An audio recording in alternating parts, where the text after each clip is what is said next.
Assalamu alaikum.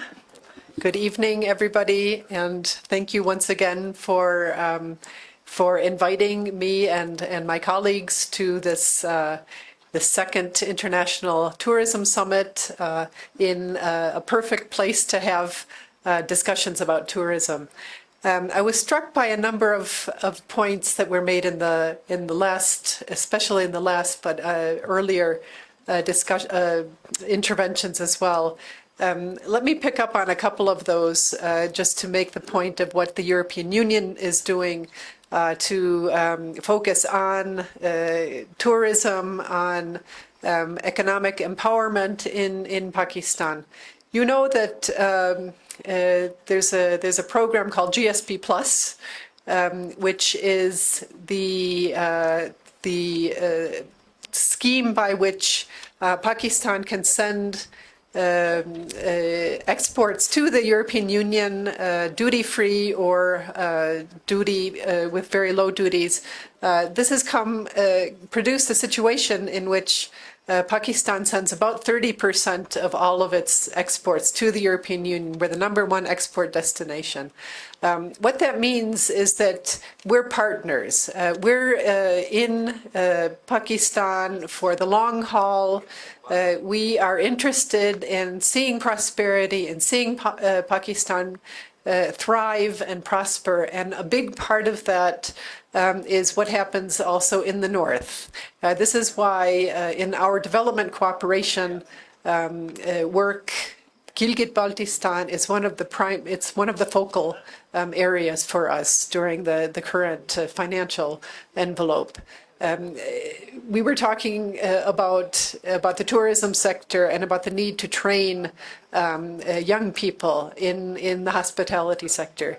This happens to be one of the main things that the European Union delegation works on here in Gilgit-Baltistan, specifically setting up centers of excellence, funding the widening of a circle of centers of excellence for technical and vocational education, many of which are in Gilgit-Baltistan and a big part of which are focused exactly on the hospitality sector.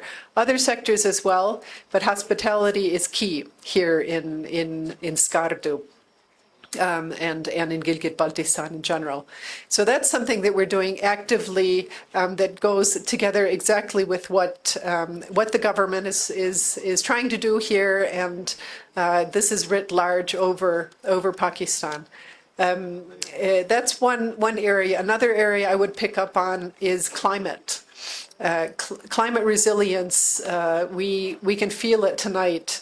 It's pretty important in Pakistan, which is one of the least carbon-emitting countries around the world, but which is among the 10 top climate-vulnerable countries. That is why the European Union, in its development cooperation programs, is focused on green and sustainable growth, and how that translates here in the northern areas in Gilgit-Baltistan and a few other places in Pakistan is that we're working on renewable energy, specifically microhydro plants that we build in close cooperation with the Aga Khan Foundation, with a rural support program.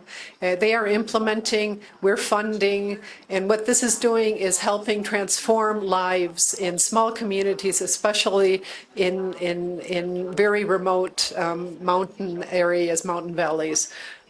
So I've seen a number of these microhydro plants. I've seen the kinds of change that they bring about in the society, in the village, at the family level, to the point of helping, reducing pollution, lessening deforestation, providing electricity that is 3 times cheaper than what we get in Islamabad, and in a sustainable way, no load shedding.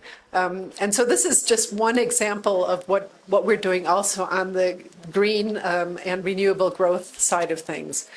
But of course, all of this is not possible without what we would like to see more of, which is